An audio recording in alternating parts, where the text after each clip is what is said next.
ہم سب چاہتے ہیں کہ روزی میں فراخی ہو، ہمارا رزق بڑھے، ہمارے کاروبار میں برکتیں آئیں، قرضوں سے نکلیں اور ہمیشہ راحت و سکون میں رہیں۔ لیکن اکثر ہم اس مقصد کے لیے سوچتے ہیں کہ پتہ نہیں کون سا وظیفہ کریں، کون سا تعویذ لیں یا کس سے دعا کروائیں۔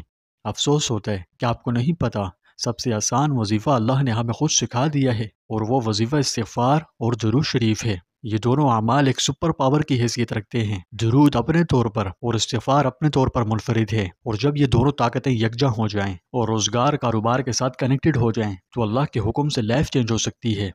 ایسی ہزاروں کہانیاں ہیں جن سے ان کی طاقت بخوبی معلوم ہوتی ہے۔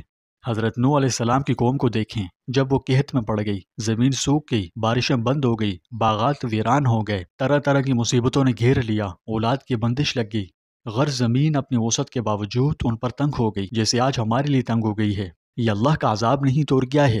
توبہ کیجئے، استغفار کیجئے، اپنے مہربان اور کریم رب کی طرف لوٹ آئیے، وہ حالات اچھے کر دے گا اور ظالم حکمرانوں سے نجات بخش دے گا۔ شرط یہ ہے کہ اس کی طرف آؤ تو صحیح، اس کی مان کر چلو تو صحیح۔ وہ اتنا مہربان ہے کہ اگر کوئی اس کے پاس ایک ہاتھ بڑھے تو وہ دو ہاتھ بڑھتے ہیں، کوئی چل کر آئے تو وہ دوڑ کر آتے ہیں۔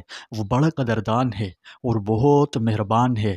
یہ حالات جو ہم پر بنے ہیں صرف ہمارے اپنے شامت اعمال کا نتیجہ ہیں۔ تو خیر، آج ہمارا کوئی پرسان حال نہیں، ہم ذلت و رسوائی کی پستیوں میں ہر طرف سے گھرے ہوئے ہیں۔ ہماری بدقسمتی کہ جو کبھی ایک شہر تک کو چلا نہیں سکتے تھے کہ وہ آج ہم پر حکمران بنے مسلط بیٹھے ہیں۔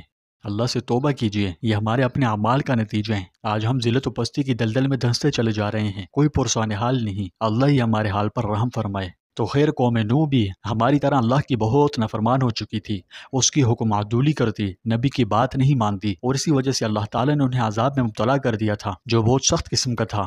تو خیر، حضرت نوح علیہ السلام نے اپنی قوم سے فرمایا کہ اپنے رب سے معافی مانگو، وہ معاف کرنے والا ہے، وہ تم پر آسمان سے بارشیں برسائے گا، مال دے گا، اولاد دے گا، باغات دے گا، نہریں جاری کرے گا۔ یعنی یہ جو تم پر تنگی ہے، توبہ کرو، اس سے معافی مانگو، استغفار کرو، اس کی برکت سے اللہ تنگی کو فراخی میں بدل کر حالات بہت بہتر کر دے گا۔ اسی طرح درود شریف، حضور نبی کریم صلی اللہ علیہ وآلہ وسلم نے فرمایا، جو شخص مجھ پر درود بھیجتا ہے اللہ اس پر 10 رحمتیں نازل فرماتا ہے، اس کے 10 حاجتیں پوری ہوتی ہیں اور اس کے 10 درجات بلند کر دیے جاتے ہیں اور 10 گناہ معاف ہوتے ہیں۔ اگر دیکھا جائے تو یہ ساری چیزیں ہمارے لیے آج بہت ضروری ہو چکی ہیں، جبکہ یاد رکھیے کہ اللہ کی صرف ایک ہی رحمت ساری دنیا کو کافی ہے۔ تو سوچ کر دیکھیں، درود کی کثرت کے نتیجے میں انوار و برکات کا کیا ہی روپرور عالم ہوتا ہوگا۔ تو جو بندہ روز درود شریف پڑھتا ہے اس کا رزق کیسے تنگ ہو سکتا ہے، روزی میں تنگی کہاں سے آ سکتی ہے، اور اگر کاروباری ہے تو کاروبار کیسے ناکام ہو سکتا ہے، کیسے رکے گا۔ لیکن ایک شرط ہے کہ آپ کا کاروبار اللہ کے بتائے ہوئے اصولوں پر ہو۔ یعنی کیا فائدہ اگر زبان پر استغفار ہو، درود شریف ہو، نمازیں بھی پڑھتے ہوں، ہر اچھا عمل کرتے ہوں، لیکن ناپ تول میں کمی ہو؟ کیا فائدہ اگر جھوٹ بول کر مال بیچیں اور ساتھ درود بھی پڑھیں، استغفار بھی کریں اور دھوکے بازی بھی کریں، مال میں ملاوٹ بھی؟ یاد رکھیے، اللہ برکت وہاں ڈالتا ہے جہاں دیانت ہو، جہاں سچائی ہو اور جہاں انصاف ہو۔ حضرت عبد الرحمن بن عوف رضی اللہ عنہ کا واقعہ آپ نے سنا ہوگا۔ مدینے میں ہجرت کے بعد کچھ نہیں تھا، لیکن بازار سے روزی شروع کی، دیانتداری سے کیا، نتیجہ اللہ نے دولت بھی دی، عزت بھی دی، اور سب سے بڑھ کر اللہ کی رضا بھی ملی۔ تو آج اگر آپ چاہتے ہیں کہ آپ کے کاروبار میں برکت ہو، آپ جاب کرتے ہیں، سیلری میں برکت ہو، تو روز کم از کم 100 بار استغفار اور کم از کم 100 بار درود شریف کو معمول بنائیے۔ اور آپ کسی بھی فیلڈ سے وابستہ ہیں، دیانتداری اور ایمانداری سے کام کیجیے۔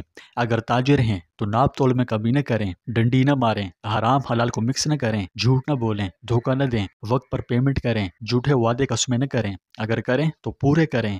جب یہ کچھ کر لیں تو پھر دیکھیں اللہ کیسے آپ کے رزق میں اضافہ کرتا ہے، کیسے آپ کے کاروبار میں برکتیں ڈالتا ہے، کیسے آپ کا کاروبار پھلتا پھولتا ہے اور کیسے آپ کی لائف چینج کرتا ہے۔ پیارے دوستوں، یہ نہ سمجھیے کہ رزق بڑھانے کے لیے صرف بڑی دکان یا بڑا گودام ہونا ضروری ہے۔ نہیں، اصل چیز اللہ کی رضا ہے، اور اللہ کی رضا سچائی، دیانتداری، استغفار اور درود شریف سے ملتی ہے۔ نمازوں کو ان کے اوقات پر قائم کرتے رہیں، گناہوں سے بچیں، ایمانداری اور دیانتداری سے کام کریں، پھر اس کام میں برکتیں ڈالنا یہ اللہ کا کام ہے، اور وہ انشاءاللہ برکتیں ڈالے گا۔ بس اس پر بھروسہ رکھیں، کیونکہ آزمائشیں آئیں گی، آپ کا ٹیسٹ لینے کے لیے ضرور آئیں گی، اس لیے ثابت قدم رہیں، اور انشاءاللہ جب آزمائش میں کامیاب ہو گئے تو لکھ کر دیتا ہوں کامیابی آپ کے قدم چومے گی۔ تو آج وعدہ کیجئے کہ استغفار روز کریں، درود شریف روز پڑھیں، کاروبار میں سچائی اختیار کریں، دیانتداری سے کام کریں اور اللہ پر بھروسہ رکھیں، اور کبھی ہمت نہ ہاریں،